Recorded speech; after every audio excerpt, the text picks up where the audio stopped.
香港最貴嘅豪宅喺邊度？貴就體現喺價值上，即係喺財富上啦。第二種體現就尊貴，就除咗你要有財之外，仲要有 power，即係權力。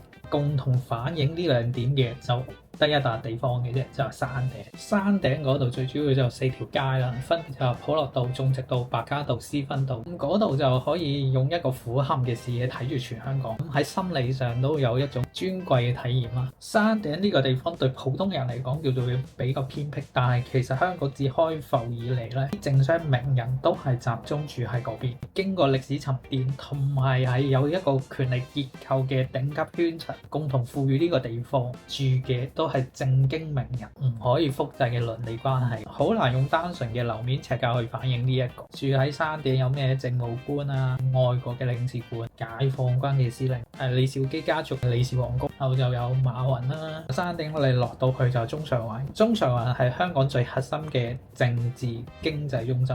呢一批人呢個地段真係貴，仲有一定嘅 power 去主導成個城市嘅發展。財可通天，權可象天，有財有權嘅話，其實喺香港可以玩晒。